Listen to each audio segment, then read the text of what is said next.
आप सब खासकर पाकिस्तानी भाइयों में से बहुत से लोगों ने इस बात की रिक्वेस्ट की है कि दुबई के वीज़ाज़ के हवाले से मैं एक वीडियो रिकॉर्ड करवाऊं कि दुबई ने पाकिस्तानियों के लिए वीज़ाज़ क्यों बंद कर रखे हैं और कब तक ये वीज़ाज़ खुलने की उम्मीद है। क्या इस वक्त भी दुबई पाकिस्तानियों को वीज़े दे रहा है? अगर दे रहा है तो वो कौन सी कैटेगरी के वीज़े हैं? आज मैं इस वीडियो में इन सारे सवालों के जवाबात देने वाला हूं, लिहाजा वीडियो को एंड तक लाजमी देखें। दुबई के पाकिस्तानियों को वीज़ा ना देने की चंद एक वजूहात ये हैं कि इनके मुताबिक पाकिस्तानी यहाँ पर आकर गदागिरी करते हैं, यानी काम करने की बजाय ये यहाँ पर आकर मांगते हैं, यहाँ के कवानीन को पसे पुश्त डालते हैं और इसके अलावा लैक ऑफ एजुकेशन और lack of the knowledge of work भी एक बड़ी वजह समझा जाता है। खैर, इसकी मैं ज़्यादा डिटेल में नहीं जाऊंगा कि क्या पाकिस्तानी ऐसा करते भी हैं या नहीं, क्योंकि मामला इतना भी ज़्यादा ख़राब नहीं है जितना दिखाया जा रहा है। खैर, मुत्तहदा अरब अमारात में पाकिस्तानियों के लिए वीज़े बंद होने के बावजूद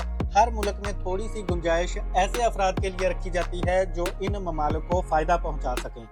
इनमें सबसे टॉप की जो कैटेगरी होती है वो है इन्वेस्टर वीज़ाज़, जो लोग इन ममालिक में अपनी इन्वेस्टमेंट लेकर आते हैं, क्योंकि पैसा ऐसी ताकत है जो किसी इंडिविजुअल शख्स या पूरे मुल्क की मुआशी तरक्की में बहुत अहम होता है। तो लिहाजा जो भी लोग इन्वेस्टमेंट की गरज से मुत्तहदा अरब अमारात या दुबई में आना चाहते हैं, तो ऐसे लोगों के लिए यहाँ के दरवाजे हमेशा के लिए खुले हैं। इसके अलावा दूसरी कैटेगरी में वो लोग आते हैं जो पैसों के अलावा अपनी तालीम और स्किल्स की मदद से इस मुल्क की तरक्की में अपना हिस्सा डालते हैं।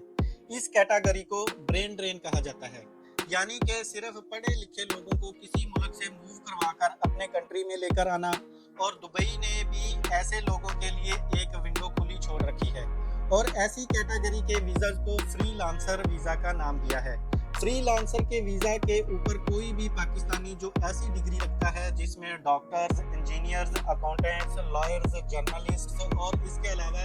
ऐसे लोग जो सोशल एक्टिविटी में एक नुमाया नाम रखते हों, जैसे एक्टर्स, प्लेयर्स और सोशल मीडिया पर नुमाया एक फेस आईडी की हैसियत रखते हों, ऐसे लोग भी दुबई में किसी भी वक्त आ सकते हैं। अब जो फ्रीलांसर वीज़ा की कैटेगरी में यहाँ आना चाहते हैं, इनके लिए अपना वक्त बचाने के लिए ये भी ज़रूरी होता है कि वो अपनी तमाम एजुकेशन की डिग्रीज़ को पाकिस्तान के मुतल्लिका हायर एजुकेशन डिपार्टमेंट से तस्दीक करवाने के बाद पाकिस्तान के अंदर मुत्तहदा अरब अमारात की एम्बेसी से भी मुसद्दका स्टैंप लगवा कर यहाँ आएँ,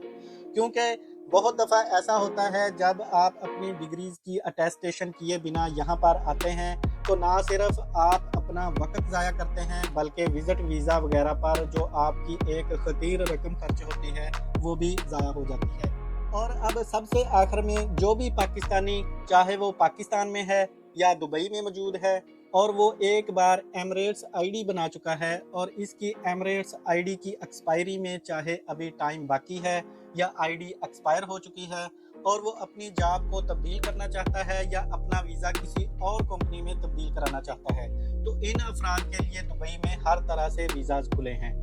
इनके अलावा बाकी जो पहली बार बिल्कुल फ्रेश वीज़ाज के उम्मीदवार हैं, इनके बारे में अभी कुछ भी कहना कबल अज़ वक्त होगा, क्योंकि ये मुत्तहदा अरब अमारात की इंटरनल मैनेजमेंट के फैसले पर ही मुनहसर होगा कि कब वो पाकिस्तान के हक़ में अपने दिल में सॉफ्ट कॉर्नर पैदा करते हैं और दोबारा मौका देते हैं, ताकि हम दिखा सकें कि हमारे बारे में जैसा बताया जा रहा है असल में ये सब कुछ हकीकत के बरअक्स है। मेरी दुआ है अल्लाह पाक हम सब पाकिस्तानियों का हामी नासर हो। वीडियो अच्छी लगे तो वीडियो को लाइक कर दें, शेयर कर दें और मेरे YouTube channel voice of Assam को भी सब्सक्राइब कर दें। शुक्रिया।